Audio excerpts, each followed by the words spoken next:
This meeting is being held fully remotely in accordance with the Governor of Massachusetts March 12, 2020 order, suspending certain provisions of the open meeting law, GLC 30A, Section 20. If I could ask Member Ekstrom, could you please do a roll call for the members in attendance? Certainly. Let's see, Member Hollins. Mute. She is here. Member Wall. Here. Member Johnson-Musad. He is here. He's in the car. Member Karen. I don't see her. Chair Proietti. Here. Member Ekstrom. Present. And 1, 2. Oh, I believe Member Karen is now here. Member Karen. Here now. Thank you. Mayor, where'd you go? She had been here. I do not see her now. Member Johnson-Musad, second call. I hear you're in the car. Yep, he's on mute. Yes. Okay. We have a quorum. I've got everyone, yeah? Yep. Okay, so I'll call the meeting to order at 11:02 a.m. We will do a session of public comment. If there is anyone on the line looking to comment, it's a small group, so please identify yourself and indicate that you'd like to comment.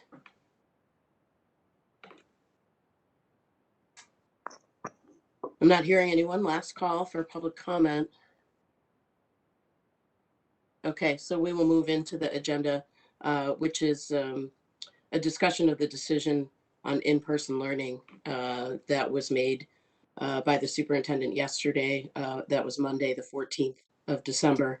And Member Karen, I'd actually like to start with you. I'm going to try to proceed in a somewhat orderly way around what happened with the decision making here.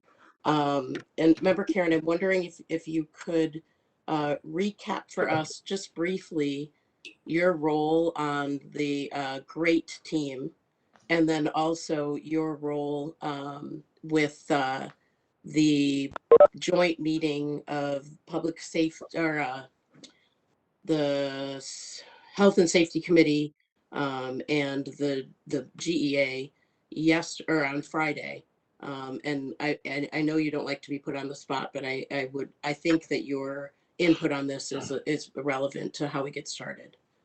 Absolutely. Hold on, I was trying to get my headphones Sure. going, so I didn't just start some schooling going on down right here. And that was the mayor indicating that she is here, Member Ekstrom. Thank you.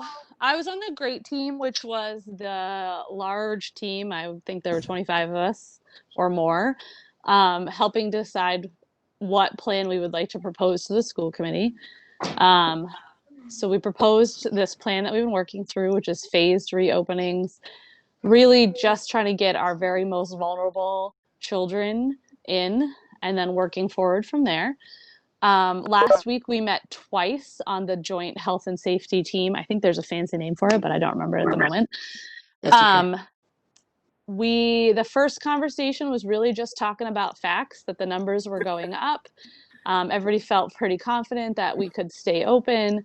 The first meeting, but we at that time scheduled a meeting for Friday. And by Friday, everybody was feeling less confident, myself included.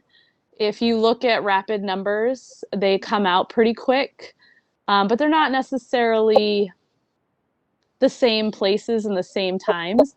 But it felt to me, and I would hate to speak for anybody, but in that conversation, that we were sort of okay with proceeding to try to get through the next 7 days of learning. There were more than that, but the number of in-classroom days was 7. And, kind of keeping a close day-by-day eye on it. it seems that the soonest the school committee can meet was Thursday. And that was about not just maybe needing to close in more of an emergent situation, but also adjusting our reopening timeline based on that the numbers are just rapidly going up, but on, you know, the holidays are coming, and that's when we're sort of suspecting this spike is from the Thanksgiving holiday, and they're suspecting that we'll see another one from Christmas, and then even more from New Year's, and we won't actually have those numbers for approximately 2 weeks. One of the things that was really important when we were talking about the phasing in plan, and I'm sure all of you remember this, that the reality is that a spike is not noticeable for about 2 to 4 weeks, because that's how long the incubation time is. So it was a very divided group. We sort of came to a consensus that we didn't feel we needed to make an immediate recommendation. But I think at that time, anybody could have been swayed in either direction. It was just happening so fast. And we know the state numbers come out once a week, and that kind of felt like a lag. The superintendent did mention in that meeting that she does have the authority for an emergency closure, just like any other health and safety risk. She could make an emergency closure. And everybody in the meeting acknowledged that and seemed to feel comfortable with the fact that that may happen. But nobody was like, yeah, you should definitely consider doing that. And nobody was like, definitely don't do that. It was very like, okay, that could need to happen, and everybody feels okay with it. Not that this group is a decision making. I want to be clear. This group is just to talk about the facts, bring it forward, make sure that all parts of the group understand the facts as being presented, and then make a recommendation to the full committee, right? They're not a decision making group that would come to us. I feel like that kind of overviews everything we've talked about. That's really helpful. Thank you. Yeah, I am definitely open to more questions or clarifications. So Sure. And then before we ask you a question or two or eight, I'd like to actually ask the mayor to talk a little bit about what has happened over, let's say, the last week, but particularly since that Friday meeting of the joint team with the Board of Health. Friday meeting with the Board of Health? Since the Friday meeting of the joint team, can you talk about what the decision was that was made by the Board of Health on Saturday? Okay, I guess I'm trying to figure out what Friday meeting you're talking about, simply because Well, that was I the wasn't meeting on. that Katie was just describing. That was Okay, Yeah. the great team. Yep. Okay, all righty. Well, thank you, Katie, for that, and I'll do what Amy asked, but then I do have a question for you apropos of what you just said. Just so you know, by the way, Katie, and for the benefit of the great team and others, probably the most accurate numbers for what's going on in the city will come out of the reports that we give on the city website on a daily basis, because while they are dependent on the Maven system, Maven does take at least 2 days to update unless they are experiencing some difficulty, which they've had a couple of times recently, technical difficulties. So if you're looking for the most accurate, up-to-date records, that's really where you go. And if you need to have Jen Hoffman interpret them for you, she'll be more than happy to do that for you.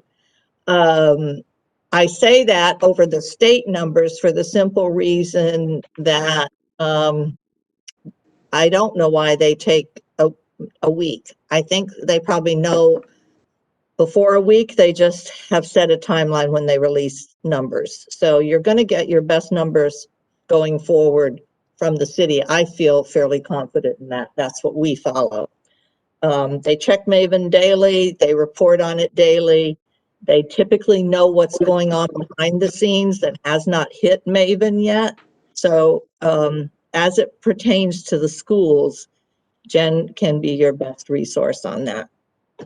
I was not aware that any of this was being discussed per se, other than I know that after we dealt with the athletic schedule, that we would obviously probably have to then discuss what we're going to do about remote learning if the numbers should continue to rise. And of course, in that week, they have continued to rise significantly.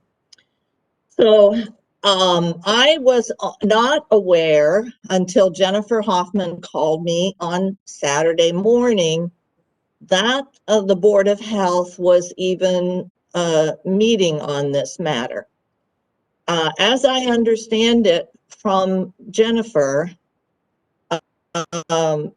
she was more or less directed, which is not her job, through an ask by the superintendent to call a Board of Health meeting so that they could make a recommendation. The Board of Health. I want to just clarify.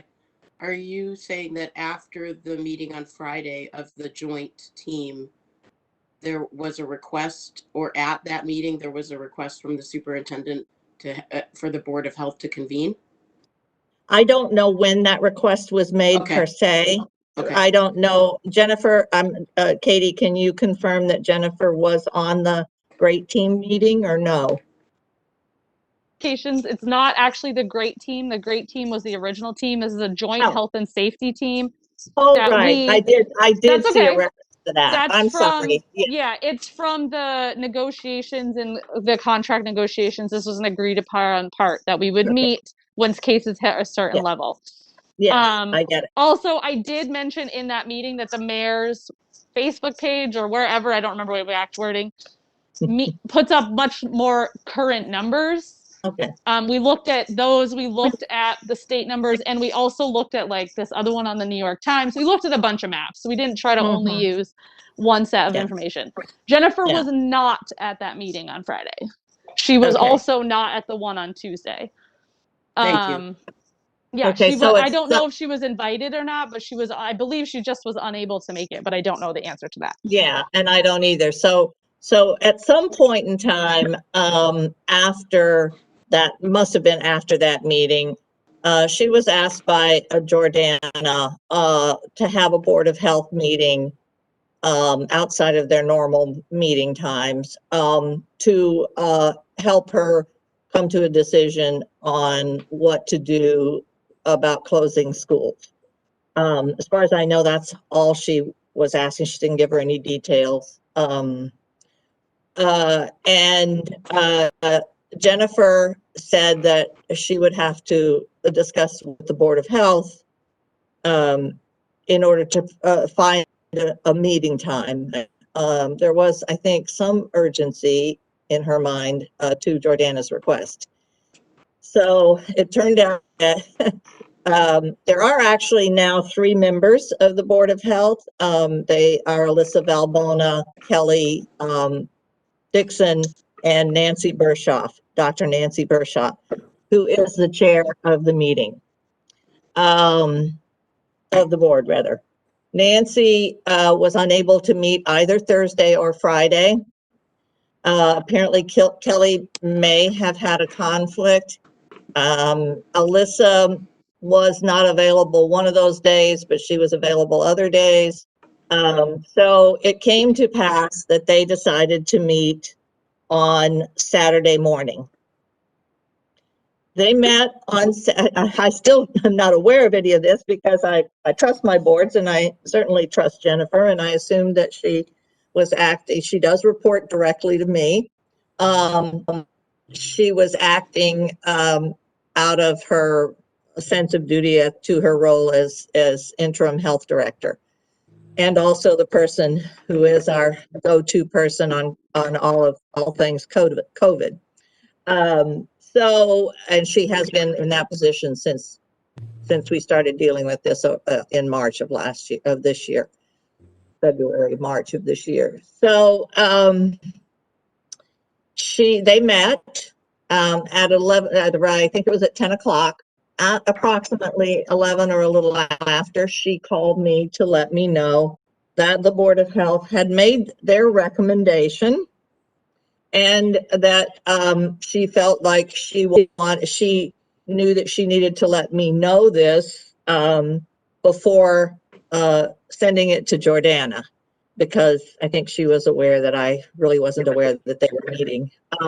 So she told me what the recommendation was, and I said to her, well, I, both as a school committee member and as mayor, have a little bit of trouble with your recommendation, or the Board of Health's recommendation, but I will back your recommendation to the school committee because you are the Board of Health, or they are the Board of Health. But I can't guarantee, I said, it is not your decision to close the schools. It's not, in this circumstance, Jordana's decision to close the schools. Ultimately, it is the school committee's decision to do that. And I said, I can't guarantee you, because of my particular reservations, I can't guarantee you that when it comes time for the school committee to vote, that I will vote in favor of it. So I just want you to know that. But I won't know that until we meet. And we have a meeting next week. At that point, I didn't know exactly when the meeting was. I knew it wasn't going to be on a Wednesday because I'm busy doing fire stations, as is Jean Wall, coming Wednesday. So she said, well, then I should call Jordana, right? And I said, yes, absolutely. She's asked you to do this. You've done it. She needs you to report on it. It is a Saturday, so by all means, call her, and I hope she returns your call sometime, in a timely way. But also follow up by email, which she did. Jennifer did. So it was not until 10 o'clock yesterday morning that Jennifer heard from her.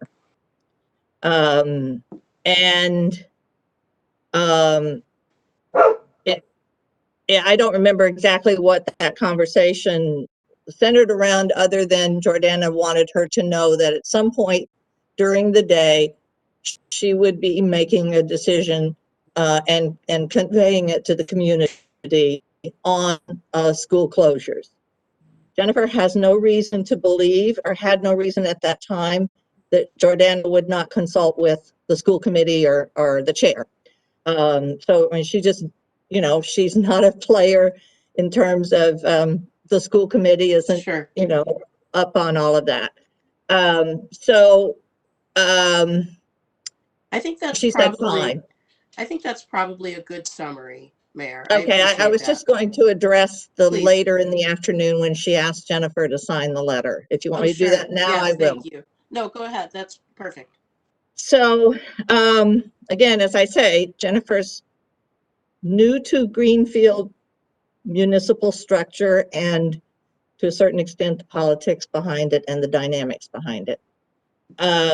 So at some point in the afternoon, not too long before Jennifer sent it out, before Jordana sent it out, superintendent sent it out, Jennifer received a call from the superintendent basically saying very urgently, I need you to sign on this letter with me. Now, she most definitely is not authorized to ask unilaterally without letting me know that to have Jennifer or any member of the Board of Health to sign a letter. Jennifer said, well, I wouldn't sign it because really it needs to come from the chair of the Board of Health. She said, now I'm happy to reach out to Nancy or have her call you to discuss it. Apparently Nancy was unavailable, and Jordana had a great sense of urgency. about wanting to be able to release the letter.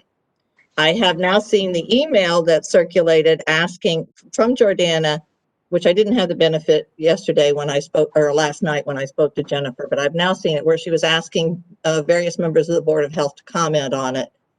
I think Kelly was the only one who weighed in.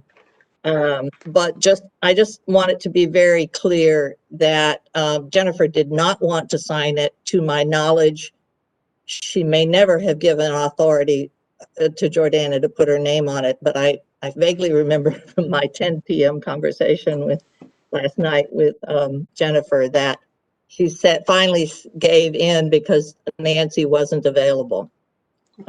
So she was reluctant to sign because she didn't think it was part of her role to do so. Okay. And that's And that. okay, I appreciate that. Sorry, it was a long story, but No, that's fine. I wanted to So make sure it was clear. you've brought us up to the basically chronologically the point at which I got a notification yesterday. The time on the email is 3:43 p.m. The superintendent asked if I would support the letter going out and the closing, immediate closing of the in-person learning. And I was charging my phone and did not see any of that until almost 5 o'clock. I wasn't looking at my phone at the time. And the next email that she sent me was just after 4:15. So about a half hour to 40 minutes later, indicating that the letter was going out and she was about to notify families that we were halting in-person learning. And there was an immediate response from member Ekstrom, Vice Chair Ekstrom, that likely was not the superintendent's role, but all the notification had already gone out. So we are here now on Tuesday morning, and that all transpired basically between the meeting of the joint committee on Friday afternoon and yesterday and right now. And I would like to pause at this point. We kind of have the full story. The superintendent is not here. She was unavailable today. We do have the full story of how this kind of transpired from a few different angles. I would like to give an opportunity for school committee members to ask questions or add to the discussion in any way that they feel is relevant. At this point, I do not see the need yet for any sort of motion, but when we evolve to a point where I think it's important to make a motion, I will stop the discussion and ask for that. I think, Mayor, did you had your hand up before I called on you to speak. Did you have a question for member Karen before we open it to other questions? I did, and at the moment, it does not seem to want to make itself known Okay. yet Okay. in my brain. It went in one ear and out the other. So maybe other questions will spur me to understand what my question was. Okay. So other school committee members, please. I see member Ekstrom raising her hand. Go ahead. Well, I guess I'm curious, Katie, did Jordana give any additional background as to why it was she felt she could make this decision on her own?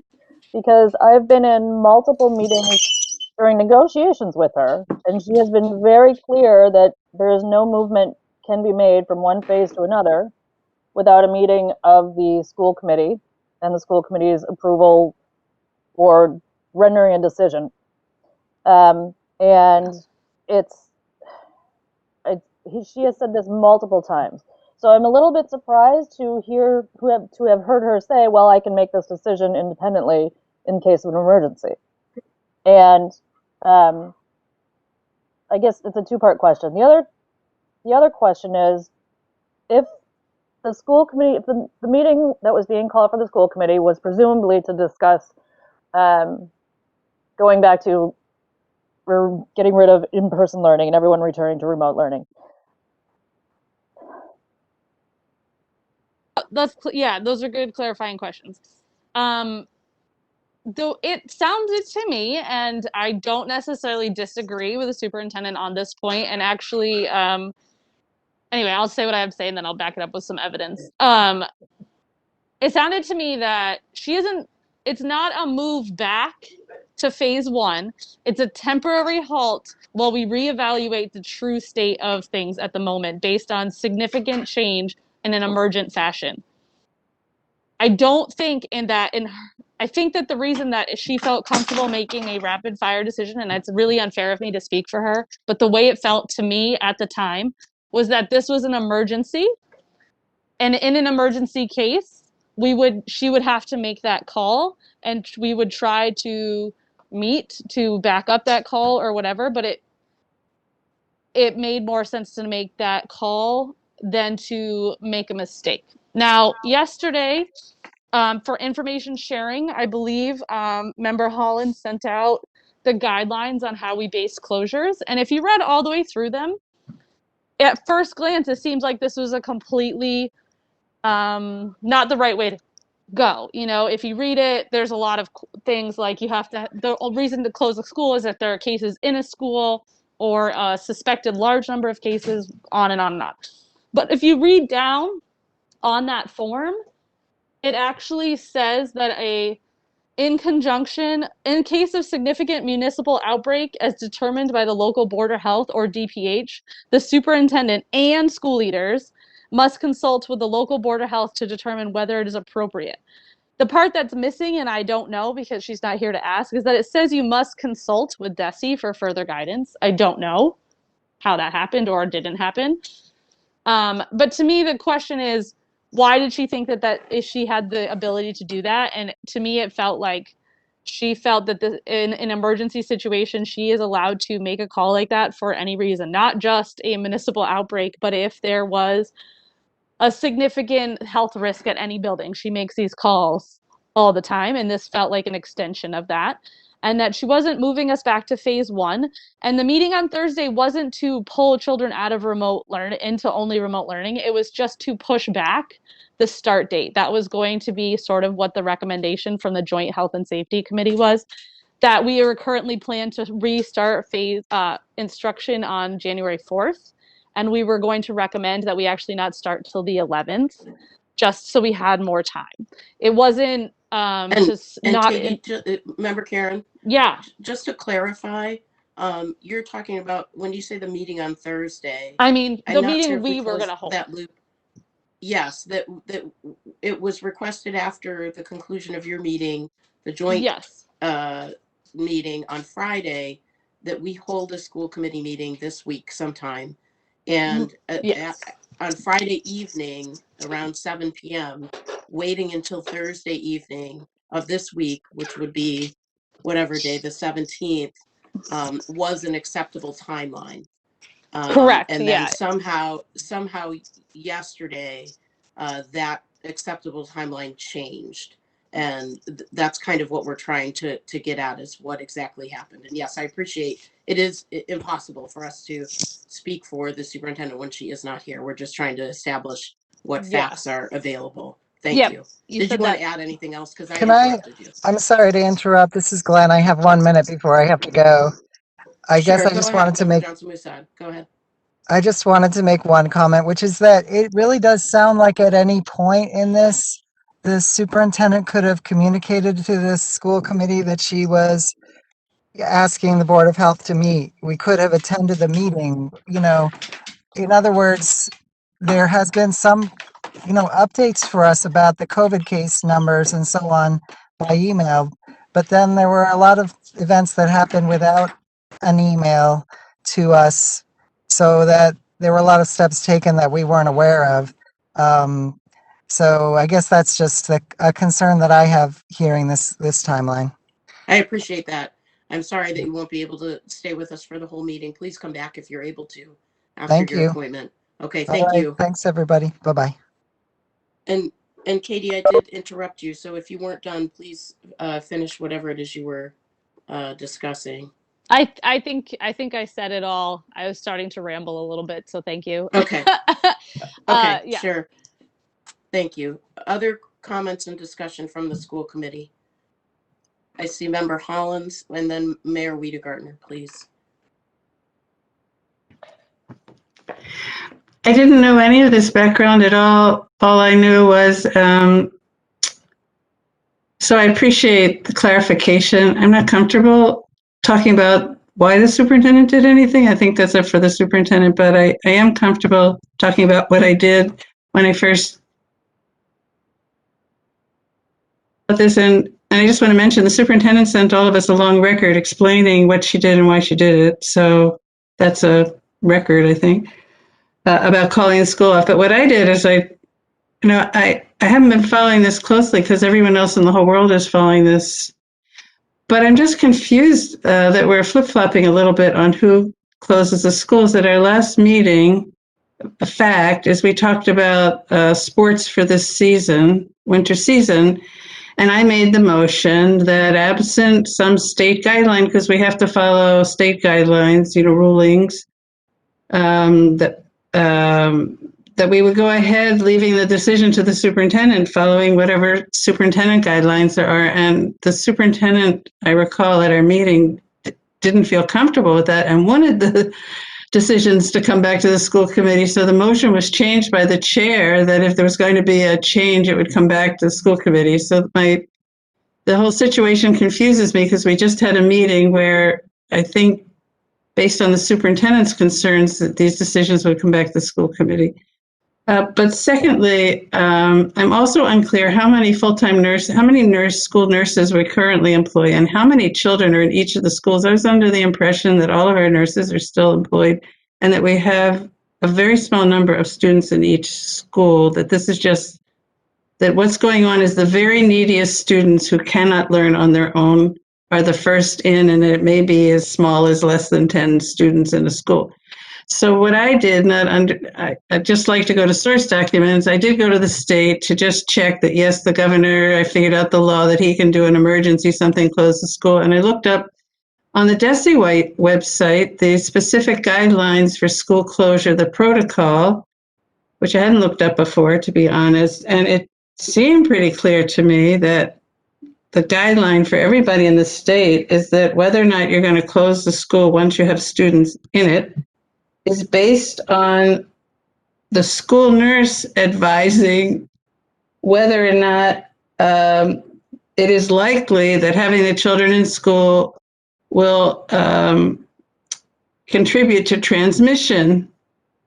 And I started thinking about that. And then if you think it is, and you share that information with the Department of Health, and if there is a decision to close a school, then it has to be reviewed by DESE, who's pressing us not to close schools, I think. So I was surprised to see that there's very clear guidance on the state website about how schools can be closed, that it isn't based on it. It's triggered, the decision thinking is triggered by either an increased outbreak. I'm just quoting DESE guidelines, I'm no authority on this. The decision of whether or not to close school once children are in it is triggered, the discussion, either by an outbreak of a student or a staff member in the school, someone being tested positive, or an increase in the incidence of COVID in your community. And that triggers the school nurse, as I read the guidelines, evaluating and giving an opinion, a public health opinion, because school nurses work under public health. If there's a likely risk of transmission, giving that opinion to the Department of Public Health. And then the school leaders in the Department of Public Health confer, and if they agree that there's a likely risk of transmission, they give that info to the DESE. So it isn't my impression that these decisions are made. It is my impression that there's a really clear protocol from the state. And yes, superintendents have the ability to close schools absent a directive from the state that to the contrary would be my opinion. I don't understand why we're not following the state's clearly posted guidance on school closing. That's my question. And I just think we should be following that. Okay. And also, I did have a question of who is Jennifer? I don't know that. And who's on this joint committee? Thank you. Sure. So Jennifer Hoffman is the interim Oh, director okay, of got public it. health I didn't know. for the city of Greenfield. And Katie, are you able to give us who is on the Yes. committee? Thanks. Let me just, I don't want to leave anybody out, so let me pull up the invite list. Hold on. There we go.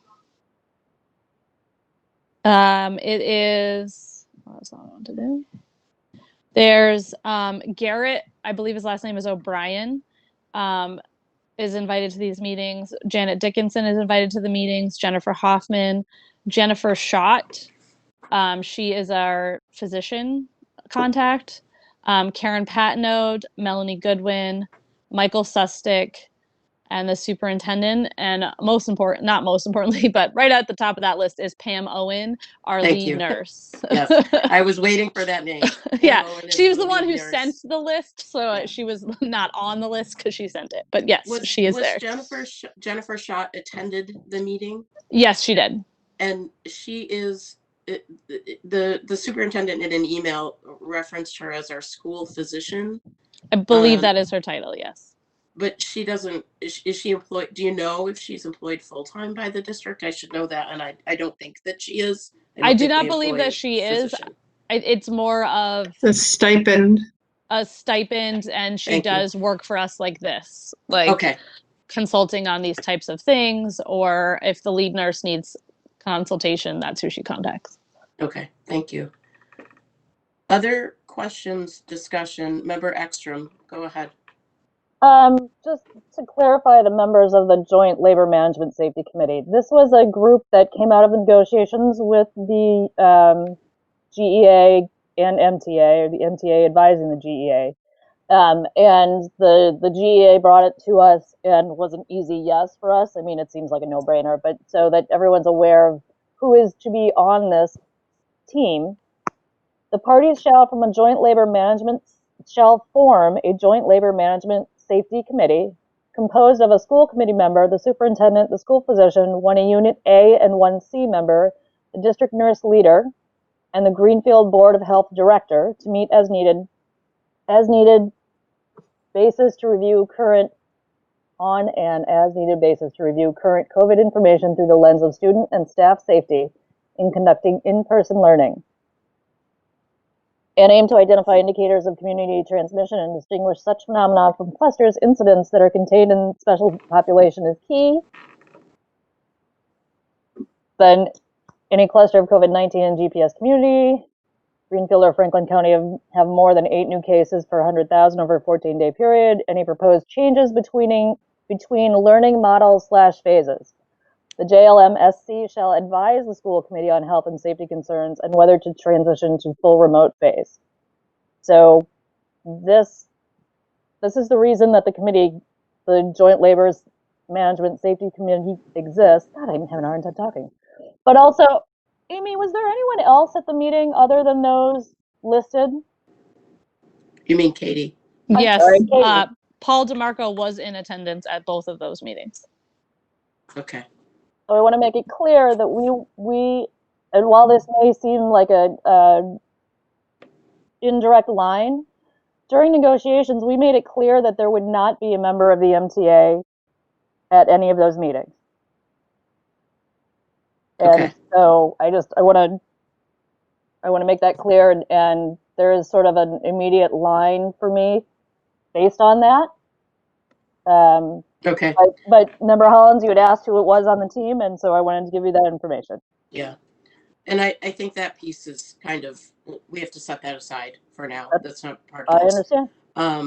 So I have a question, but I want to see if there's other questions, comments, discussion. Mayor Rita Gardner, please go ahead.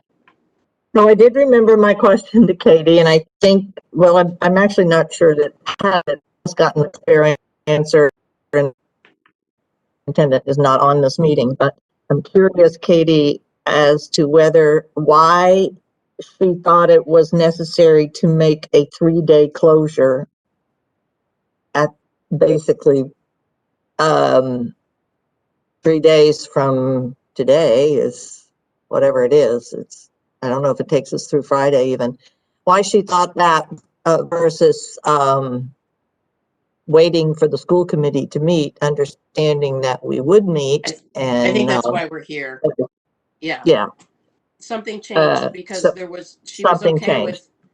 with, it appeared satisfactory on Friday Yeah. evening that we wait until Thursday, the 17th, to meet Yeah. as a school committee.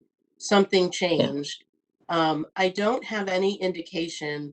I was hoping to hear one of the school committee members or more indicate that there was a communication with the superintendent yesterday before she contacted me by email at 3:45 in the afternoon.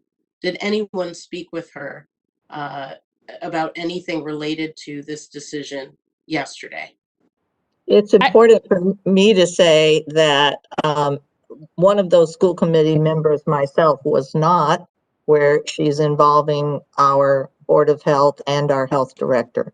I was never contacted at any point. I was around all day yesterday. I would have been happy to either take a phone call or read the email. It is my understanding from somewhere, perhaps it's even in an email, that she is doing this with the full support of the mayor. I was very clear with Jennifer that I backed the Board of Health's recommendation, emphasis on the word recommendation. That's all they do at this stage of the game. But that I would not necessarily, as a school committee member, vote until I had heard all the discussions. So I was certainly never contacted. What changed? It's perhaps, I mean, we are seeing a rapid increase, but I don't think that it is the type of increase that isn't being handled by the people that it's supposed to be handled by, which is our healthcare people. That we needed to have a 3-day closure before we met on this day, or I'm sorry, before we meet on Thursday. So that's the piece that's curious to me. Okay. On this. Thank you. Thank you. As well. Just in terms of contacting, I did not get reached out to ask questions or anything, but I did get forwarded the recommendation from the. I got an email that said that the Board of Health had been recommending it, and it was a forward of some kind. I did not get asked any questions or anything, and it was at like 3:45. So it was before you received anything, Chair, but not much. And who forwarded that to you? Let me pull it up for sure so I don't misspeak here. I got a email from superintendent, and it's a forward. I believe it's a forward of an email you received actually. When you received it, I don't know. Yeah, she contacted me yesterday. It was 3:43. Yeah, it's that. Yeah. I got forwarded that same email. She forwarded it to you. Okay. Yes. Thank you. Mm-hmm. Further questions, discussion? Just to follow up, I did not receive any communication. Okay. Member Ekstrom. Okay. We don't know about Glenn, but I'm going to guess he would have mentioned it if he talked to the superintendent yesterday, but I'll say that we don't know for sure. So, Member Hollins or Member Wall, did you receive any communication? Member Hollins is shaking her head no. I received the same one that Katie received at 3 whatever that time. Okay. Thank you. I just received the. Go ahead. That's fine. Member Hollins, go ahead. No, I just received an email that went to the whole school committee. Maybe. Okay. Okay. So what do we need or want to do at this point as a school committee?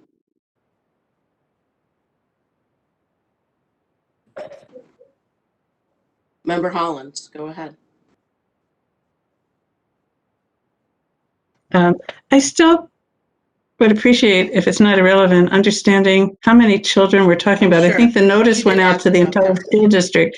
It did. But Am I correct that there's only like 5 to 10 children plus their staff in each school? That would be helpful to me understanding what to do, Yeah, I did or not. if there's anything to do. You had asked about that, and I did not get exact numbers. I do know. But just generally, Yeah, there's a total district-wide, there are 39 students spread across the 6 schools. I think the number that you said, 5 to 10, is accurate for, I would imagine, all but the high school. I think there's probably a handful more at the high school. could I ask one more question? Of course. Does this 3-day closure mean that 3 days are added on to the school calendar? Because I noticed that the notice went out to the entire school district. I just saw that on a GPS alert on my phone. Well, But so could anyone explain how this affects the school calendar? The only change, it doesn't affect the school calendar because For the students that were days going of in person are now education. remote. They're attending remote as they had been until 2 weeks ago. The 39. Right. They're still getting instruction. They've just gone back to a remote structure for that instruction. Okay, thank you for that. Sure. And then I can read the notice that went out at 4:39 p.m. to all families in the district, or anyone actually who signs up for the GPS alerts. Anyone can get them. Based on new Board of Health recommendations, GPS will temporarily pause phase 2 in-person services effective immediately. Please check GPS email. So that's what went out to families, everyone, and anyone who signed up for that list. I have not received any indication of the definition of temporary. I think that's another concern that I have. I don't know what the intent is for a temporary pause. I don't know if that means that there was an anticipation that the school committee would hold a meeting this coming Thursday, the 17th, 2 days from now, as we had planned last Friday, to discuss, and that perhaps in-person learning would resume. And I also think it could be referencing temporarily because there's been a number of discussions, including at that joint committee, about the January timeline, and if it meant pausing in-person learning until we decide to go back in January. I can't remember if that's the 4th or the 11th. I've seen both dates. Well, according to the letter Jordana sent, this wasn't a 3-day pause. Families. Right. This wasn't yes. This isn't a 3-day pause. It says, at this time, we anticipate that the pause will continue through at least January 8th of 2020. That is not 3 days. Okay. But we have received email communication since yesterday, when this communication went out, that it is a 3-day pause. Am I correct? Yeah. I feel like we have, and that's where I'm just concerned. I remember reading that somewhere in the superintendent response. I think I recall that. Yep. Okay, so I guess that's kind of, I think we're at the point now. We've discussed all of the details. The timelines are clear. The communication that exists is clearly outlined. What I'll ask again, what do we do at this point? I'm not convinced that this decision was handled in a way that is it meets with the guidelines from the state, meets with the expectations of the school committee that are outlined in our remote learning plan. And it certainly is opposite of the precedent we have set since March for making decisions about the school calendar and instruction and what type of instruction students would be receiving. And is on the heel of the decision that happened last Wednesday, where it was clearly stated in any number of ways that the decisions around these things come to the school committee, and that did not happen. So I think we need to do something to move forward in a way that is, number one, best for our students, but number two, and I think almost as equally as important, protects the integrity of how we go about our business on behalf of our students and families. And that has not happened here. And coming out of this meeting, somehow rectifying that, I think, is really important to me. Member Wall, and then Mayor Wiedegartner, and then Member Hollins. And I guess I just want to be perfectly satisfied that COVID does not exist at this moment in the school system among the children and the staff that are there. I mean, I would not want to proceed if anyone were in danger of catching COVID. And Thank so, you, Jean. Yes, absolutely. Mayor Wiedegartner. I'd like to address that. It wasn't what I was originally going to say, but I'll address that. There is no such thing, and I mean this very sincerely. It is not hyperbole. There is no such thing as perfectly satisfied that there is no COVID or no ability to get COVID within our schools. It cannot be done. It can happen in a heartbeat. It can happen because people don't report it. It can happen. There is no such thing as being perfectly satisfied with that. As much as we want to be, we've been dealing with this since March. That is why the rapid increase is so important. Just in the terminology that we used in the emergency management portion of my work here, when we say we have increases in COVID,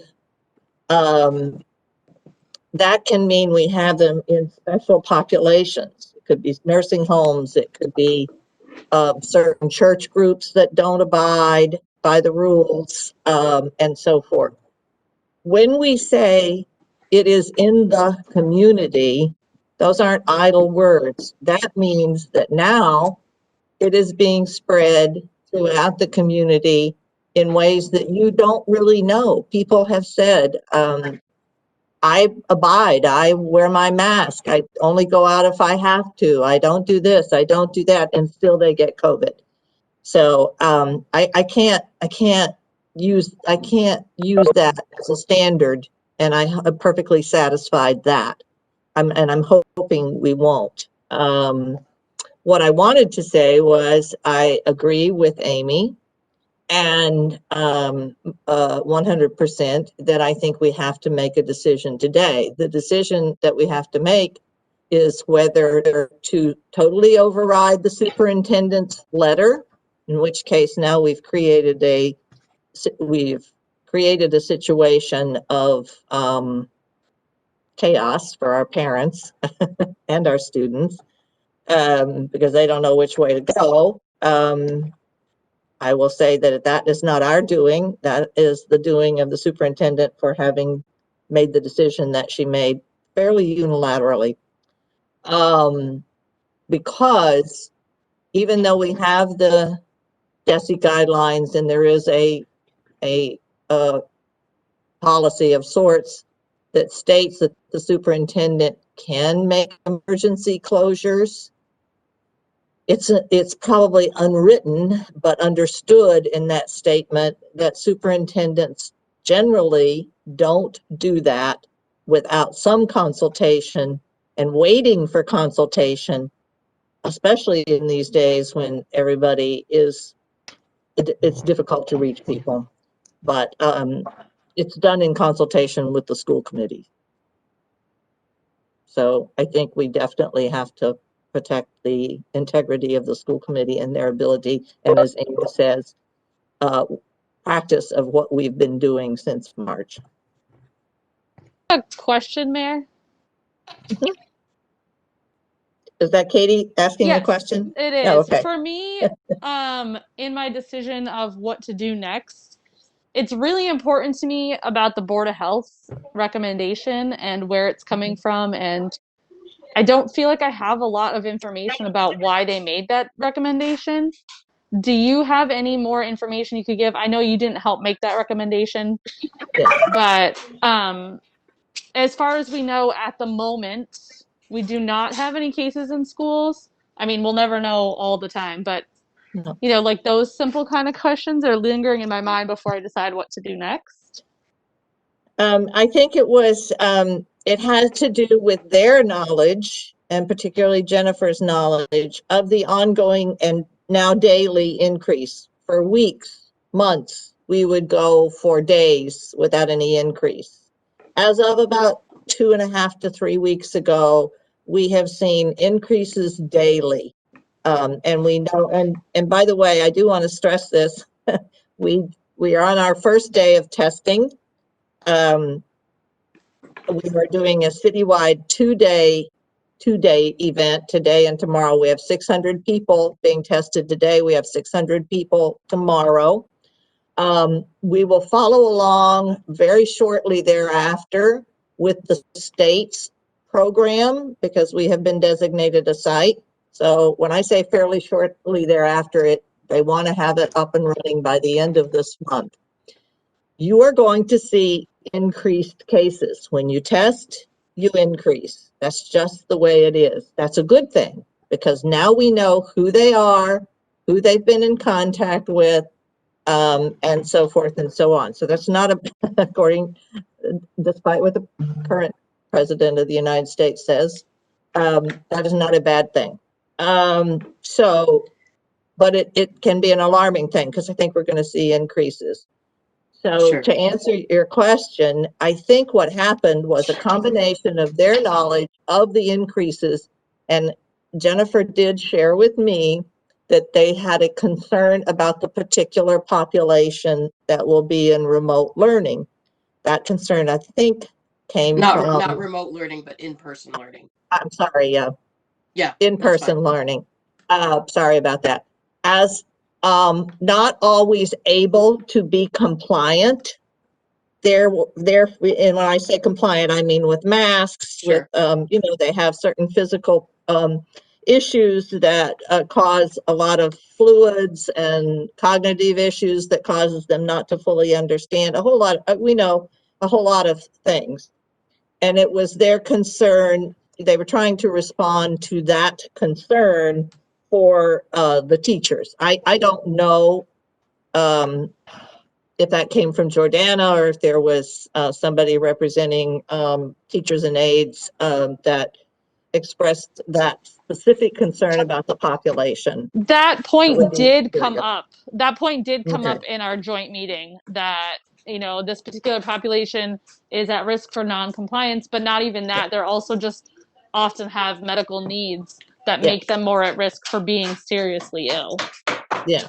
So that would be my guess on why they made that recommendation. But because they're always, in my opinion, always going to err more strongly on the side of the health effects, and maybe not think quite so much about how this is going to affect parents who are now planning their lives around their children being in schools, there's no such thing right now as getting back to normal, but being able to say, well, okay, at least,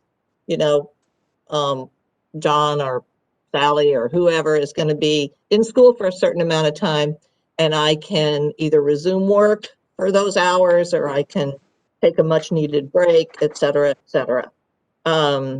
So I think that that's our job. We have to think more broadly about who's involved. Okay, thank you. And Member Hollins, you've been waiting very patiently. Go ahead. No, it's fine. Chair Prietti, you mentioned two issues you thought we needed to address: what's best for students and personnel, and some way of protecting the integrity of district decision making.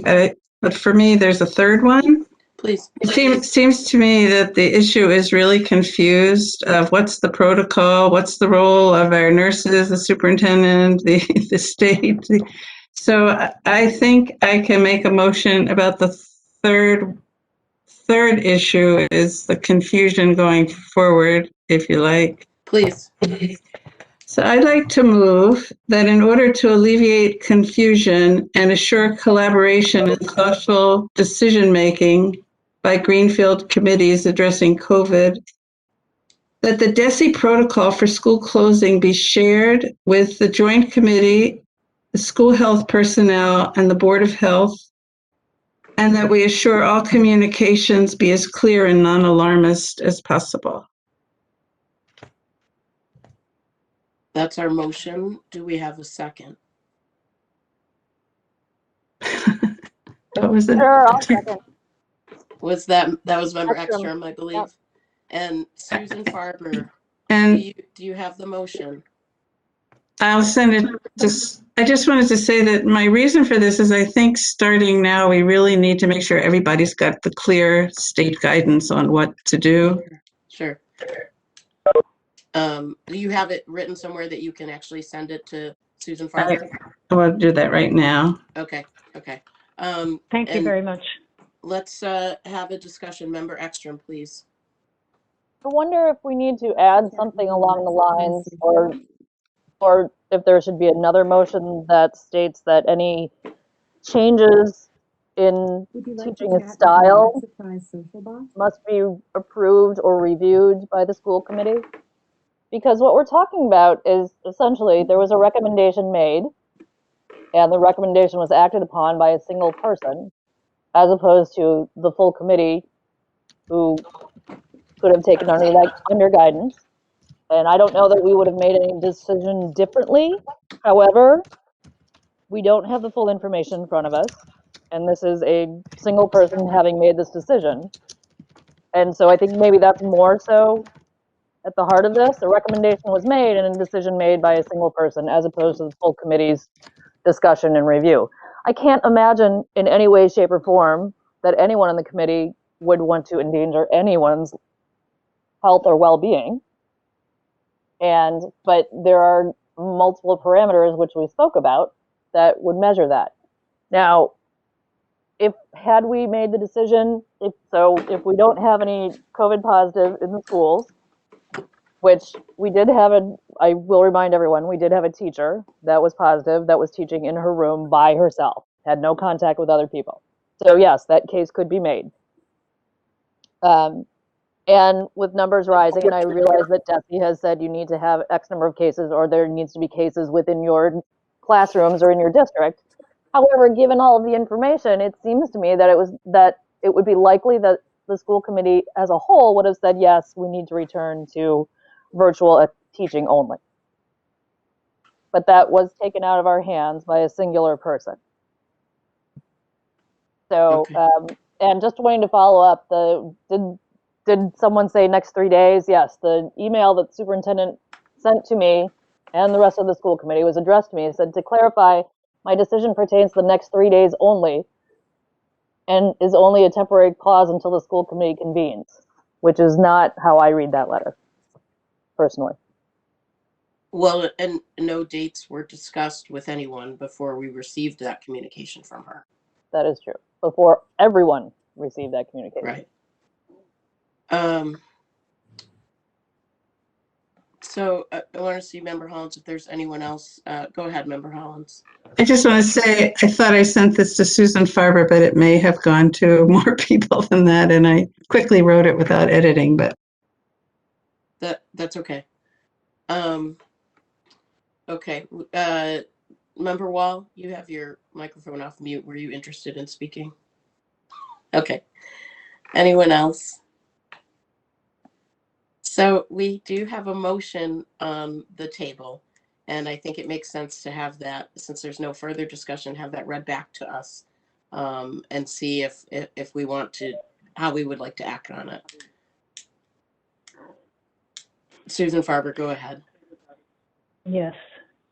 The motion is that in order to alleviate confusion and assure collaboration and thoughtful decision-making by Greenfield committees addressing COVID, that the DESE protocol for school closing be shared with the Joint Committee, school health personnel, and Board of Health, and that we assure all communications be as non-alarmist as possible. Okay, so that's the motion we have. Any further discussion before we vote on that? Yes. Go ahead. Mayor Rita Gardner, is that you? Is that going to be the only motion that comes out of this meeting? Because I can't I don't imagine that it think, would be. okay, I don't think it addresses the I was just, unilateral decision-making. Yeah, no, I think part. we need to I was proceed just a little trying bit to, systematically. Yeah, I was just trying to address the confusions about all of this going forward, and I meant to include the school administrators. did you want to make an amendment to your motion? To Yes, include I'd like school a minute to administrators? include the school administrators and the people who should get the DESE protocol. The DESE guidance, yeah. Susan Farber, if you could add that, that would be helpful. And then as long as Susan Ekstrom is okay with that friendly amendment as she was your second, we'll move forward. That's fine. Okay. Got it. Thank you. And it sounds like we're ready for a roll call vote on this. Member Ekstrom, would you do that, please? Certainly. Member Hollins. Yes. Member Wall. Yes. Member Johnson Musad departed at 11:30, so he will not be voting, I assume. Member Karen. Yes. Chair Poyetti. Yes. Mayor Gardner. Yes. Vice Chair Ekstrom, yes, we are unanimous. Thank you. Did Jean Wall get to vote? I missed it. She did. Oh, okay. She did. Yes, she did. It was unanimous. Okay. Mayor Rita Gardner, is there a motion you want to make related to your concern that we need to do more? No, I mean, if you give me a few minutes, I might be able to come up with one. Okay. I was just suggesting that needs to be addressed. Sure. And so I think we should work on that now. Does anyone else have a thought on, and we can just discuss, but if you have a thought on a motion to move forward, that would certainly be a way we could start the discussion. I'll make a motion. Member Ekstrom, go ahead. Motion to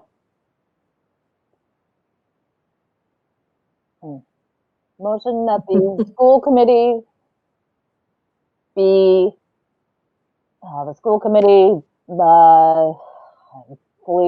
fully informed.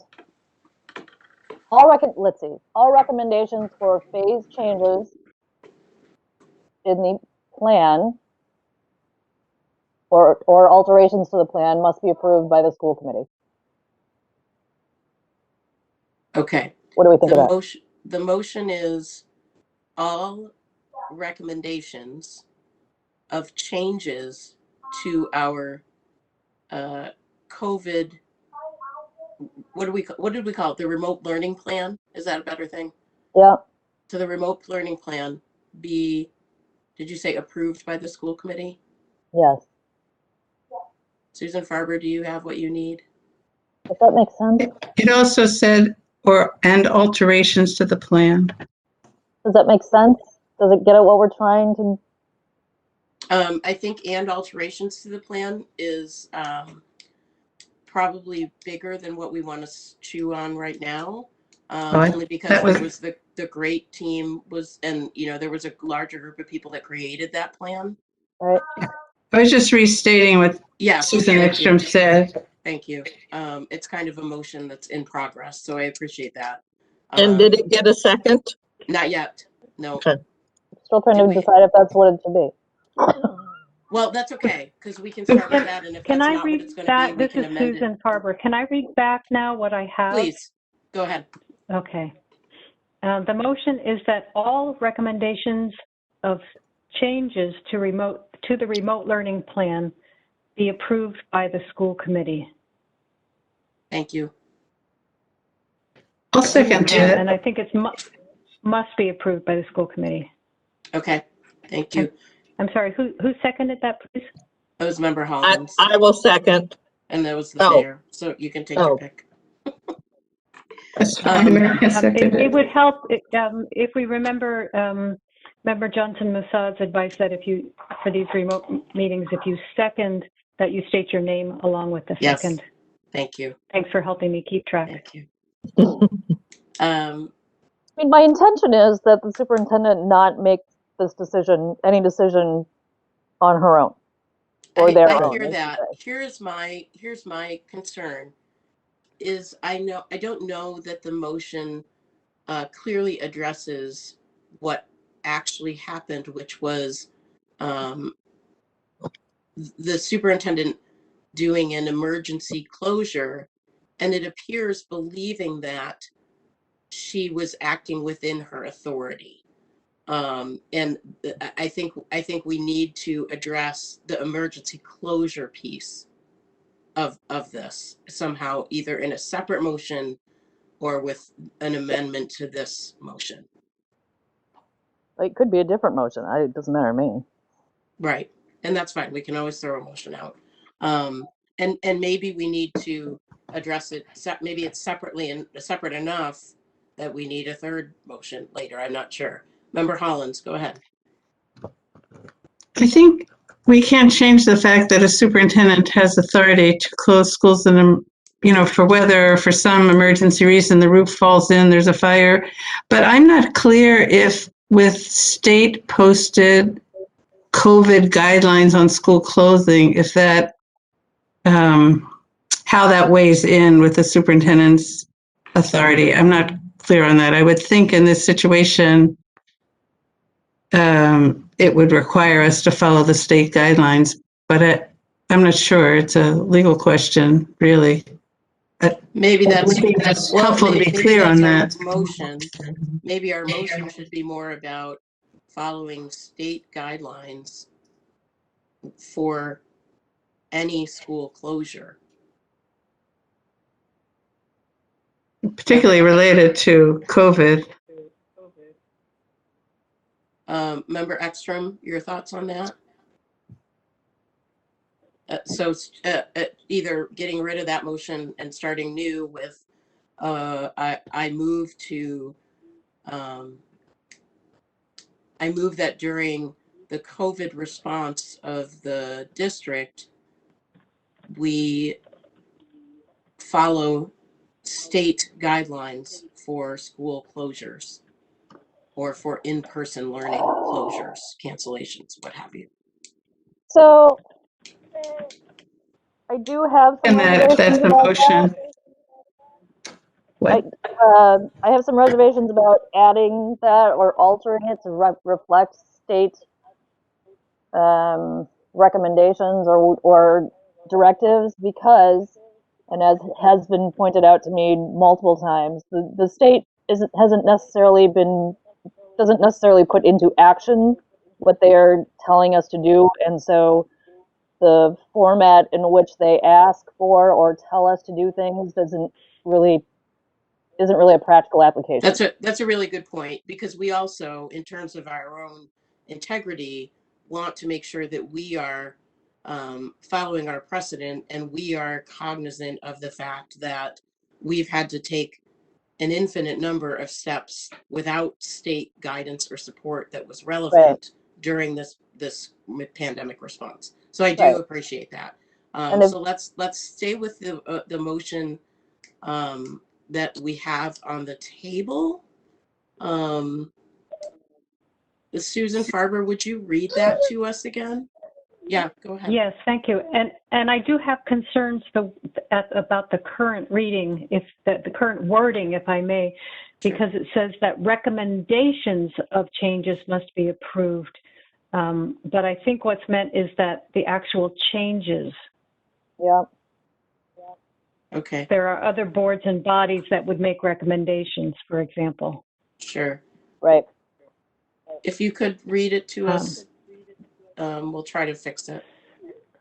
Okay, so if we remove that, it says, all changes to the remote learning plan must be approved. But then there was some discussion of that the remote learning plan wasn't it. The GREAT team and others have a say in that. Correct. So is it the remote learning phases? That's closer. That plan was approved by the school committee, so that makes it the school committee's plan. And Right. changes to that plan, the school committee's authority, because we've adopted that plan as our plan, I Well, would say. But we don't want to get a position where we're saying it's okay for us to make changes to it without consulting with the folks that helped put it together. So maybe the motion shouldn't be about the plan. Yeah, I think that's right. Yes, and I think that's what we're looking to do. So if we remove the plan, Susan Farber, is it an actual motion? The motion as it is now, all changes to the remote learning phases must be approved by the school committee. And that was a motion from, who made the motion? Member Ekstrom, seconded by the mayor. Seconded by the I don't mayor. know if we want to make it remote. I think there's a part of this that's missing Please, Go for it. Member Karen. because I don't think that the superintendent tried to change the remote learning plan. Sorry, Lily. Yeah. Without our permission. She made an emergency closure. So our issue is that we feel like that she made an emergency closure decision without involving us in any step of the process. It was just a made decision. There was no, hey, I'm thinking about doing this. So maybe the motion should be something like the superintendent can only make an emergency closure for 3 days, giving the school committee time to convene and get the correct information to make sure it was the right decision, or something like that. Because I don't want to take away her ability to make an emergency closure in the pandemic. Right. There are a lot of us dealing with our own pandemics and our own children and our own jobs. We may not be able to meet within 10 hours or 6 hours or 12 hours or whatever when the decision needs to be made. I want to give us 3 days to get it together and get an informed conversation going. So I don't want to take completely away her process. That feels unfair and unsafe. So there's got to be somewhere in the middle. We're talking about emergency closures. She didn't change the plan. The plan is still the same. Correct. She didn't take us completely out of phase 2. She made an emergency closure. So that's where I think the language is off for me. Not that I have a great suggestion on how to fix it, but you kind of did. You kind of suggested something. Yeah, we'll move with that. I really appreciate your comments. I think that's an important distinction, and I'm glad you brought it up. Member Hollins is eager. Go ahead. Well, I think the first part of this is defining what's an emergency. It's not clear to me there was an emergency. There was a recommendation based on escalating numbers in the city to close the school. I'm not sure in itself that's an emergency, because even the state guideline says you have to see if this is affecting transmission. And the other thing about that is parents have the option. Parents are all over the place on this. If we announce that there's an uptick in the numbers and parents may want to hold their children back, it's a choice to send your children to school. So I'm not sure. I think the first part was deciding that there was an emergency, and I'm not sure there was an emergency, but closing the school when there is an emergency, I think, is a different issue. Mm-hmm. It didn't seem like an emergency to me. She was making a decision based on information that we didn't necessarily have. Right. How are we going to determine if she's making an emergency decision? That's an unrealistic expectation. We can disagree with her. Even by the state guidelines, the decision to close the schools has to do with thinking about whether there's transmission. So it doesn't. I'm not saying that you're not wrong. I'm just saying it's not fair of us. If we point out that she needs to follow the state guidelines, that's the appropriate step. But it's not fair of us when the Board of Health and her got together and decided a decision needed to be made, or a recommendation at the least. That's That's I'm not a medical expert. I don't. Well, that's a recommendation, but again, I'm not sure what rises to the level of being an emergency, because surely, anyway, I think it's a different issue, but I'll be quiet. I think the mayor would like to be recognized, but she is on mute. Go ahead, Mayor. I got off because it seemed like we were having little technical difficulties. So I put myself on mute, sorry. I think Susan's right. It is difficult to, one person's emergency isn't necessarily everybody's emergency. And I don't know what constitutes an emergency. I mean, I know what constitutes an emergency. If there's a fire, if there's a, you know, a roof falls in, there's a major blizzard that comes up, et cetera. Generally, we can plan for that more. Well, there are certain emergencies, so yes, we shouldn't take that away. We're talking about COVID specifics. Right. So I'm wondering, if we don't want a motion that says that's more like this, which is all changes to remote learning during the COVID-19 pandemic based on state guidelines must be approved by the school committee. Interesting. You're on So- mute now. I'm thinking that you should read it to us again without the based on state guidelines clause. Oh, well, I can do that too. I just figured we needed some frame of reference. And I agree on the sometimes lack of validity to the state guidelines. But all changes to remote learning must be approved by the school committee. All changes to remote learning during the COVID-19 pandemic must be approved by the school committee. How do we feel about that? I think that To ask this, can you read it one more time? Yes, I of course. was helping a kid. Of course. Go Happy ahead. to. Read it one more time, Mayor Rittigartner. All changes to remote learning during the COVID-19 pandemic must be approved by the school committee. That Is the intention that in an emergency that would even be the case? Like she literally can't make any emergency closures? Question mark. I think if the superintendent were to say to us, this is an emergency, we need to meet, I mean, I'm quite certain that I would be available as necessary. And because it's important. So before we discuss too much, I'm wondering if we should withdraw the motion made by Member Ekstrom. Sure. Thank you. Member Ekstrom's motion is withdrawn. As long as the second agrees. Mayor Rittigartner, you agree? Yes. And then Mayor Rittigartner, would you read that one more time? Sure. All changes to remote learning during the COVID-19 pandemic must be approved by the school committee.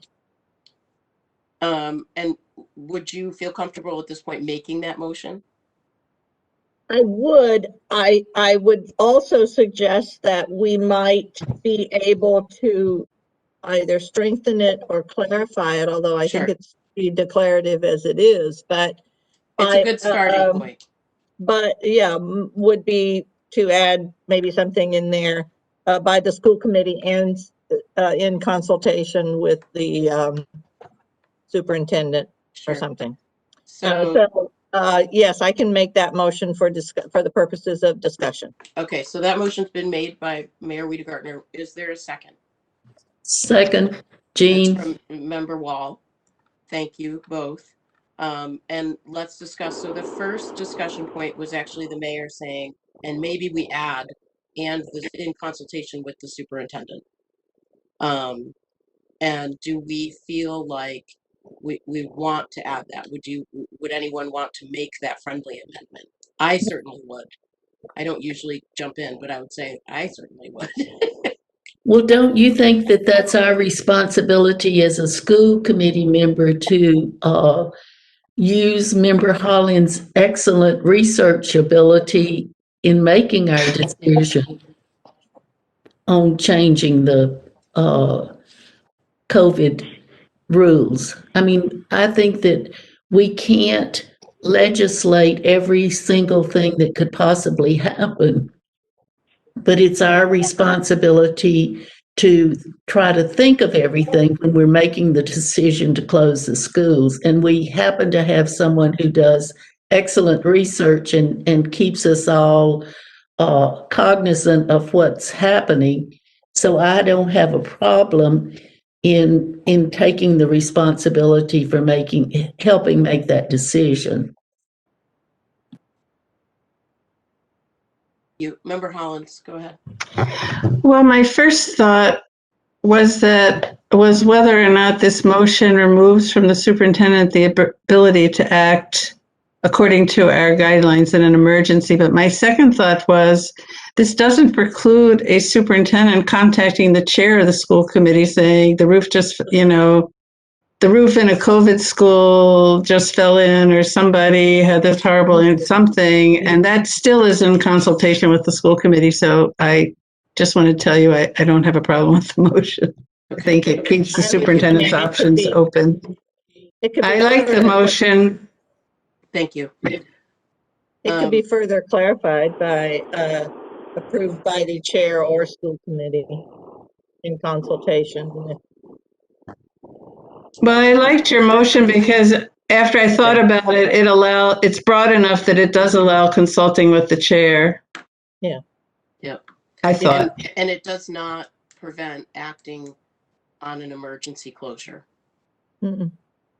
Okay. Yeah. Any other discussion from school committee members? Well, I wonder. Can you hear me? Oh, it sounds like Member Johnson-Musad, we can hear you. Member Ekstrom was just about to speak, and then I will recognize you. Great. Thank you. So what we have agreed, and we've said numerous times, is that we would take consultation with the Board of Health, and we agreed with the MTA and the GEA to hear recommendations or with consultation from the Joint Labor Management, whatever. So I wonder if it should be something like all changes to remote learning during the COVID-19 pandemic will be determined, something like in consultation with Board of Health and the Joint Labor Management, JLMTA, or whatever it is. And upon recommendation of the superintendent, right? Yes, and upon recommendation of the superintendent by the school committee. Okay, I think I would need to hear it in full. Are you able to repeat it so we can see if the mayor would recognize a friendly amendment? Okay. I can do that. Thank you. That all changes to remote learning during the COVID-19 pandemic will be determined by the school committee in consultation with the Board of Health and the Joint Labor Management Committee, and upon recommendation of the superintendent. Thank you. Mayor Wiedegardner, would you accept that as a friendly amendment to your original motion? I think so, yes. Okay, so that's a yes. And the second was, I don't remember. I was the second. And would you accept that? Yes. So we'll move with the friendly amendment motion into more additional discussion with Member Johnson-Musad to start. Thank you, Chair Broyetti. I guess two things. First, maybe someone can clarify me. Are we still meeting on Thursday night? We were in the process of setting up a meeting for Thursday night. We actually don't. We haven't gotten to that. That is unclear. So it's a good question. Okay, because we have not discussed that. to me, I would be inclined to table this motion till Thursday if we were meeting on Thursday night, just because I would like to hear from the superintendent in person.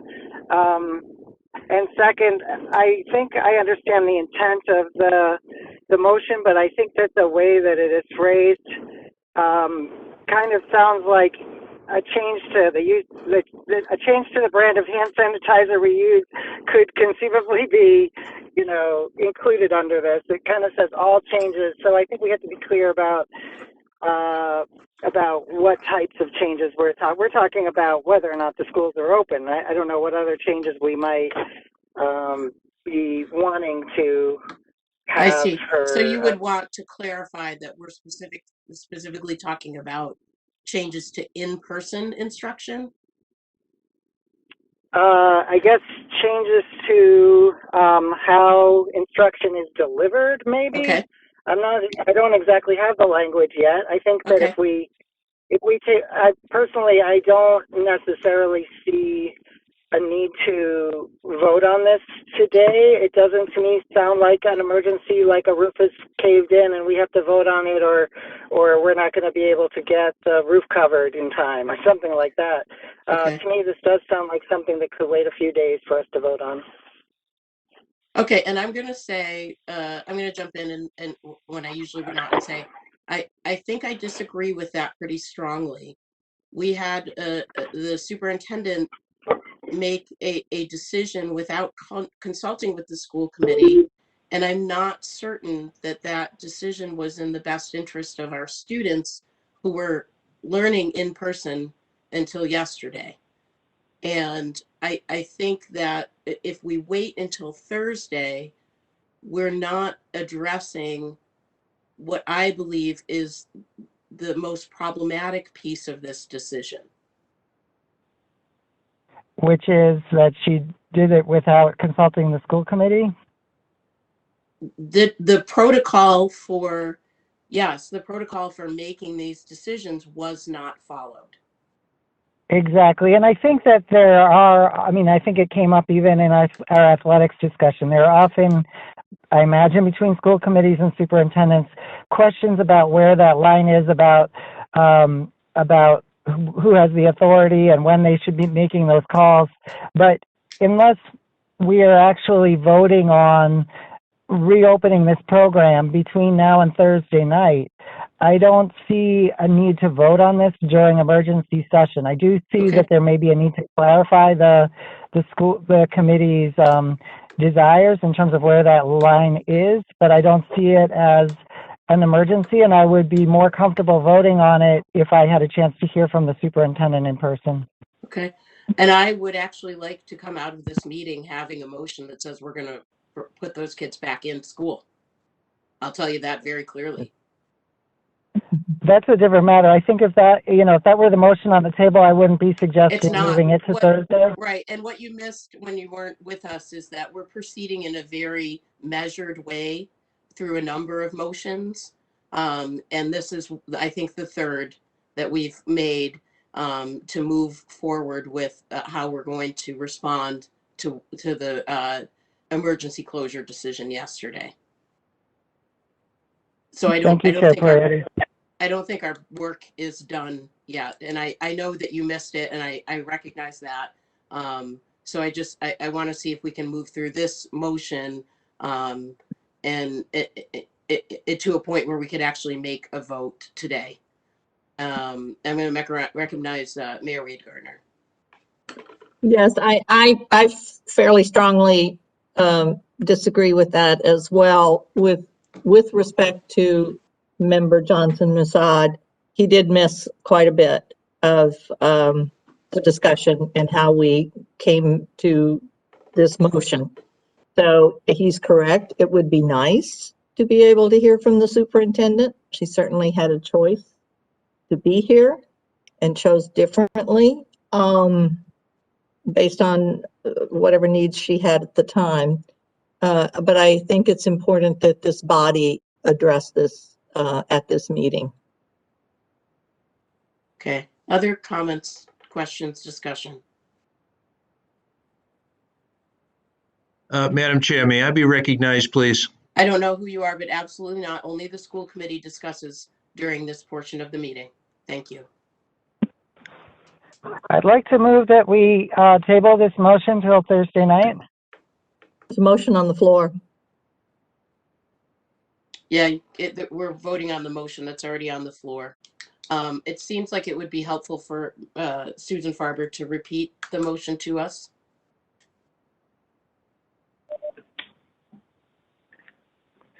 Yes. The motion is that all changes to remote learning during the COVID-19 pandemic will be determined by the school committee in consultation with the Board of Health and Joint Labor Management Committee and upon recommendation of the superintendent. Thank you. Member Hollins, go ahead. I believe a motion to table is not debatable. You didn't make a motion. Did he make a motion to table? I Yeah, thought he I made a did. new motion. No, I made a motion to table. Oh, okay. So, okay. I will say, having heard Glenn pointing out that, all changes to remote learning could be as simple as, we want to use this hand sanitizer. That's a valid concern or Okay, but or we have to thing. deal with the motion to table before we discuss further. The All right. motion to table is on the floor. Is there a second?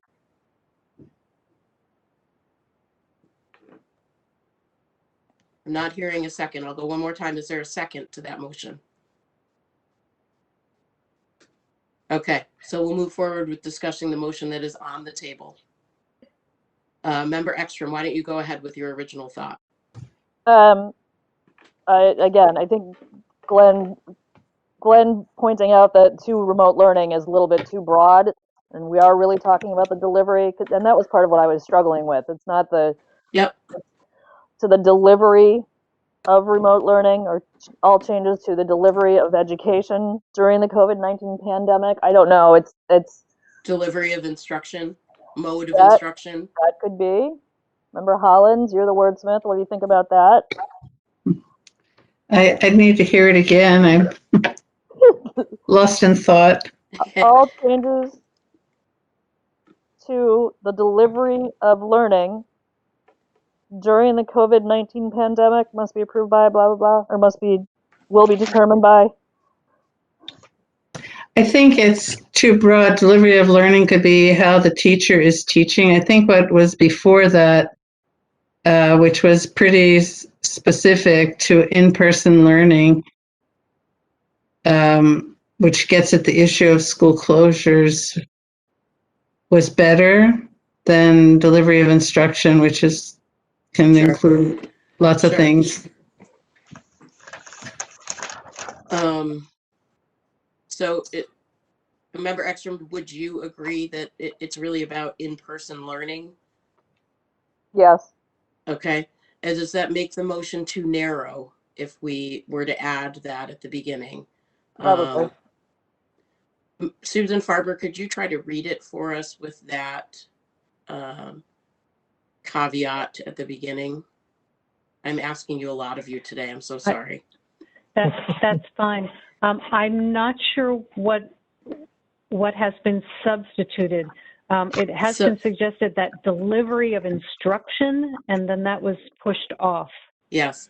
So let's try in-person, any changes to in-person learning. During the COVID-19 pandemic? Sure.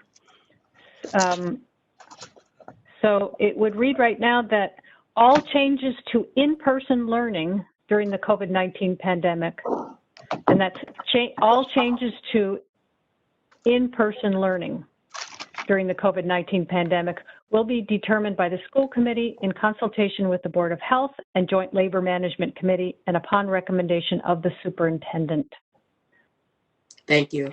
And would that be acceptable to the maker of the motion, who was Member Ekstrom, I believe? Is that right? Or yes.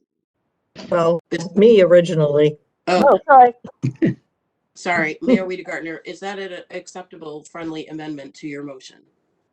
Let me hear it again. Of course.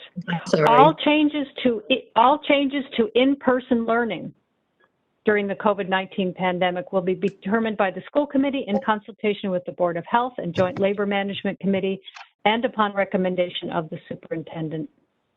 If it would be useful once we finally settle on a motion, I could paste it into chat if that would help folks to be able to see it.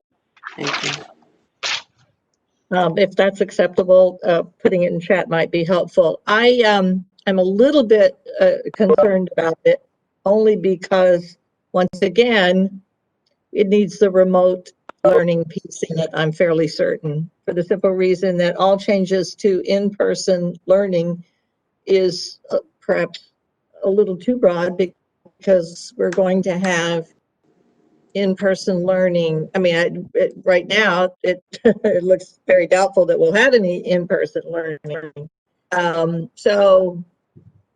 I'd have to mull that over, so I'm happy to hear from others on that motion before I do it. It's not far from what my intention was when I made this, but I do want to caution that the better motions are those that are simpler. Okay. Thank you. Member Hollins. Following up on the mayor's last statement of the best motions are simpler, I think the point, if I'm understanding this, is that you want the decisions that are changing who's in school and who isn't to come to the school committee. Mhm. And I do think upon the recommendation of the superintendent, we wouldn't be acting without that. But everything else that's there about consultation, that's all superintendent work, really. The superintendent's recommendation to the school committee. I just don't want to get too involved in the work. Sure. I would just eliminate that. Can you And say just what you started with about everything coming to the school committee when, I forget exactly how you phrased it. when there's a change to, I don't know what I said. But I think the point is that these changes, in this instance, there was no connection with the school committee, apparently, that the decisions come to the school committee to make a change. I'm just saying that the parts of this motion that talk about with consultation, I would remove, because that should be Okay. part of what the superintendent brings. Right. And to me, it's superintendent work, and we would hear that from the, maybe that's, anyway, something Okay. about that I hear what feels you're right. saying. Thank you. Is there a suggestion for making the motion simpler? I'd like to respond to Susan's most recent comment. Okay, go ahead. We're here in this meeting, which we have been in for almost 2 hours, because the superintendent chose not to involve the school committee or make an extra effort to involve the school committee. So I think it has to be clear who gets consulted and why.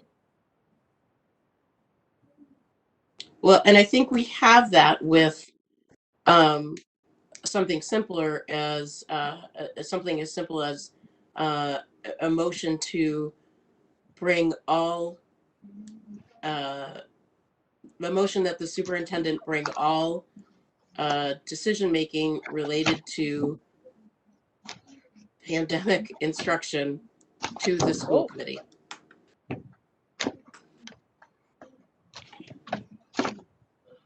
And so then my question becomes, what I read to you all earlier that we had in, because I'm not trying to put a kibosh on anything, but we have agreed that the Joint Labor Management Group would be advisory to the school committee, not advisory to the superintendent. Correct. That I is don't think correct. we should abdicate our responsibility here. That's the whole point of this motion. We're trying not to. And Susan Farber, did you put the motion in the chat? No, I'm not sure what is in the chat, but that's not. I did not yet, because Okay. I can paste the current motion, but it Please. seemed to be in flux already. Yeah, But, let's okay, I will face do the that. current motion and know what we're starting from. Okay. All right. And just to let everyone know, Yes. I have a hard stop right before 1. Yes, so she's only with us Okay, for a will few more do. minutes. Here comes the paste. Thank you.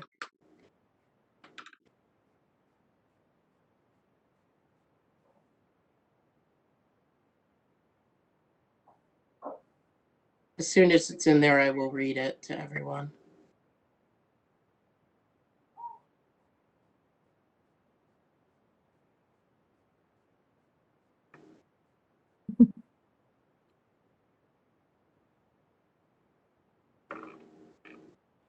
And I apologize, my chat function is not working right It now. I'm happens. still I working on it. understand. In the interest of time, you could actually just read it to us.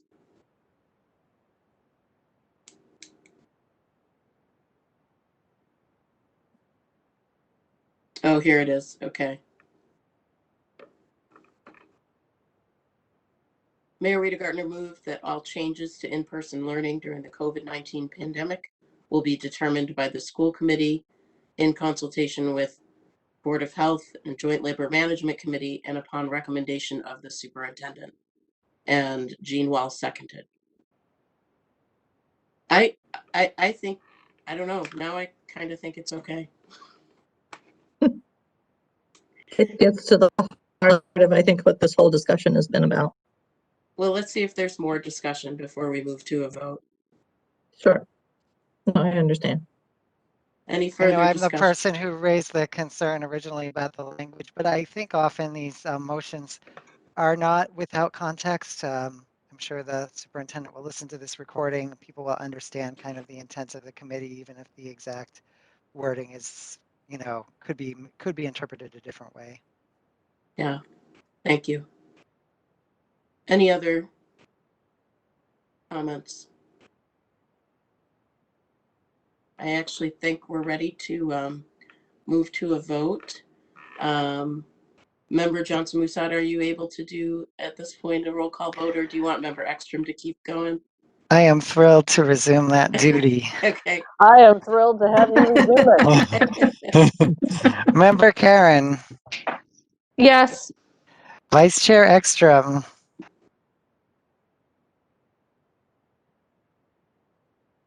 Yes, I was so happy to relinquish that I faced. Member Hollins. Yes. I'm still getting to my checklist, so this is from memory so far, you guys. Secretary Johnson Musad, I am a yes. Chair Proietti. I'm going to abstain. Member Wall. Yes. Mayor Rita Gardner. Yes. Chair Proietti, I know I just voted, but I actually meant to abstain, but I just kind of got caught up in things. May I abstain retroactively? I don't have a problem with that as long as none of the other members of the school committee have a problem with that. Fine with me. Yeah, I think we're good. So we have 2 abstentions, but the motion carries. Is that correct? Yes, the motion carries. Thank you. Okay. We are just a few minutes before the hard stop for our recording secretary. I do think there remains on the table an issue of a decision being made that has impacted our most vulnerable learners in the district. And we should quickly look at whether or not we want to address that now. As it stands, our in-person learning is currently suspended. Before the holiday break, there remain 4 days of potential in-person instruction, which would be this Thursday and Friday, the 17th and the 18th, and then next Monday and Tuesday, the 21st and 22nd. Is there an interest in, at this point, the committee making a motion to change that?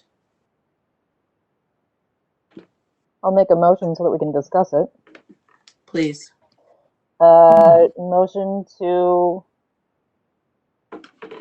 rescind motion to return those students previously to in-person teaching. Those students previously engaged in in-person teaching to in-person teaching. That's not very good. Well, and we would need to include the staff and teachers as well. Right. So somebody else make a motion then. I guess the motion would be, I see, I move, well, wait, I'm not going to make this motion because I'm not even sure where I stand on it. So someone All right, wants, I mean, I don't think someone should make this motion unless they actually want to do it. I don't think we should do it for the purposes of discussion. I think we have to do it for the purposes of discussion. Anyone disagrees, feel free, and I do think it's important that we have a motion on the table for the purpose of discussion in this instance specifically. so motion to return students to in-person instruction. And staff. Yeah. Okay, that's the motion. Does anyone want to second that motion?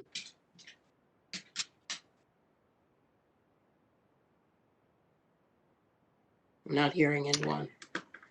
Well, I'll second it for purpose of further discussion. Okay, so second from Member Hollins. And Thank let's you. discuss. Member Hollins, go ahead. First, I feel terrible for these families and these particular 39 students because I think everybody in the state agrees these are the most affected students by remote learning because they can't learn remotely. It's almost impossible. And second, in reading the state guidelines, it says that when closing off this instruction, we should at least have an opinion on whether continuing the instruction is likely to affect transmission. So I don't feel like I have that information. And third, there's a confusion on how long this is. The notice says one thing and another comment says 3 days. So at least I could, and I don't know where the staff stand. The whole thing is a confusion, but I feel terrible we're in this situation with these students. So if it was safer it's safe for them to come back until there's a decision that being there would likely affect transmission. I could support that, except no matter what we do, it's going to be more confusion. That's my thought.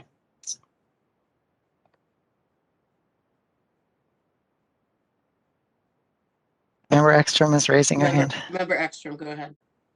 So I go back and forth on this because, yes, these are most vulnerable students. We've also now thrown in more confusion, and then for the students, and the teachers also have, moving in and out, and not having a stable, I don't know, I'll say work schedule because they don't know where they're going to be from day to day.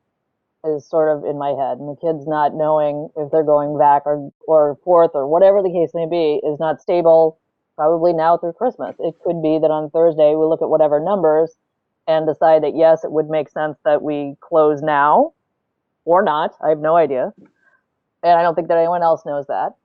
And so would I like to see the kids back in the schools? Absolutely. Would I like to see teachers back in schools? Yes. Everybody, I'd like to see them all back in schools. Are we making a wise decision that is providing the best education for our students, given that these are people who are already struggling and now they've gone in person and they're coming out again? And then they'd go back in and then come out for 2 weeks again. I don't know that it's worth the 4 days of education as an exercise. I don't know that there would be a strong enough change or argument to say yes, we should go back in until we meet on Thursday and make a decision. I don't know. I'm really go back and forth. Okay, Member Wall, please, and then Member Hollins. I think that in view of the impending snowstorm and for 4 days and the confusion that has all been wrought by this whole thing, it's better to not have the children go back to school until after the holidays. Fair enough. Member Wall, you need to push record. You can do it because Susan Farber is going to leave us very shortly, and we will record the remaining portion of this public meeting. You got it? And what I'm going to try to remember to do, and someone else can help me, is remember to tell you to stop it before I end the meeting, because I think that will make sure that we actually get the recording. You're talking, but I can't hear what you're saying. You're on mute.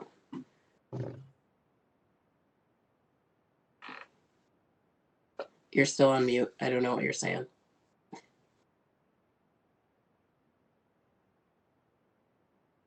We'll also have the Are you talking to recording from- Member Wall? I'm talking to Member Wall. I want to make sure you have the you're recording. Okay. I don't Excellent. see it. I'm sorry. Usually when the recording begins, there it goes. Okay. Okay. Yes, I do see it. Member Hollins, go ahead. About the motion, I agree. There's a snowstorm. It's confusing in and out. It's confusing, but I do think there's still confusion on how long this goes on. And is it possible our motion could say that that the closure for these 39 students be limited to whether it's 3 or 4 days as per the superintendent's clarification, and until we have input on the likelihood that in-school learning would impact transmission according to state guidelines or something like that? Can we wrap Okay. how long this is? Hold on, I'm going to interrupt you for a second. I am not sure why there are people who are not members of the school committee putting things in the chat. It is not appropriate for a public meeting. If we were meeting in person, you would absolutely not to be able to provide us with information at this point, and that needs to end. Thank you. To your point, Member Hollins, I am wondering if it sounds like our better course of action, now that we've talked this out, is to rescind that motion, take that motion away, whatever the word is, and instead agree that we will meet on Thursday night as we'd originally planned to get more information. It would make me feel like this was clear if we contained what this emergency closure period is, figure out what to do after that at our next meeting. But right now it sounds like it's anywhere from 3 to 17 days. Yeah, I don't know without the superintendent here that we have that information. And I'm cognizant of the fact that we're not protecting our own integrity in our business if we do exactly what was already done, which is make a decision without having all the information and the right people making the decision. I'm conscious of that. So we'll bring this up again on Thursday. I think after talking it out and trying to do all of the actions we could do today, that's where I've landed, but I'd like to hear from other folks. Glenn, Member Johnson-Musad, go ahead. I guess that the same is true if we reopened the schools, that parents could choose not to send their children back if they thought it would be too disruptive for them to kind of be in and out like this. Correct. Remote it remains in the plan, always an option for any student. Right. So, I mean, in that way, opening for 4 days gives parents more options. But I do like the idea of waiting for Thursday for more context as well. Well, sure. And with a snowstorm, when is the snowstorm due to come in? Wednesday into Thursday. So yeah, by Thursday we would have a lot more opportunity to get the right information in front of us. Should we just vote on the motion and see where it goes? Well, I moved to table to Thursday night. Okay. Is there we should take a vote on that? There's a motion. Need a second. We need a second. A motion to table this motion until Thursday night. Is there a second? Second. And from Member Wall. And let's move to a vote on the tabling. Can we hear the motion one more time? Yes, I think it's in the chat, isn't it? The motion is to return students and staff to in-person instruction. And yes, and that was from Susan Ekstrom with the second by Member Hollins. So let's, Member Johnson-Musad, roll call vote on the tabling, please. Member Karen? Yes. Vice Chair Ekstrom? Yes. Member Hollins? Did you say something? She's on mute. Is that Yes. as a yes? Okay. Secretary Johnson Musad, I am a yes. Chair Poyetti, Abstain. Member Wall, Yes. Mayor Wiedegardner. Yes. The motion carries with one abstention. Thank you. Okay. I think that may be a logical stopping point, but I would entertain any further discussion from the school committee if people have stuff more that they would like to say on this issue.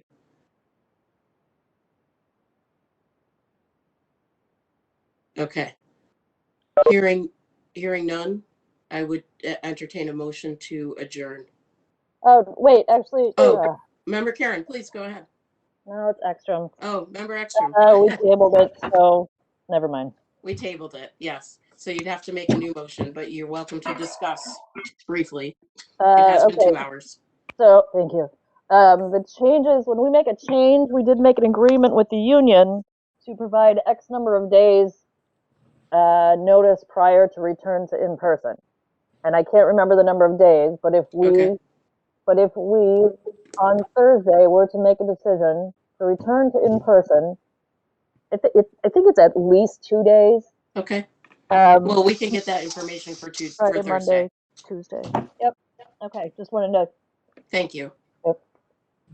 Any other Member Hollins, go ahead. Sorry, for the continued discussion, could we ask for clarification of how many nursing personnel we have employed and how many students are going to school in each building? Sure. And what I would recommend is that would be helpful. Yeah, so for Thursday's meeting, if school committee members would actually email me, even if you've already emailed it to me, email me again. This is what I need in terms of information or what I would like to have for information for Thursday.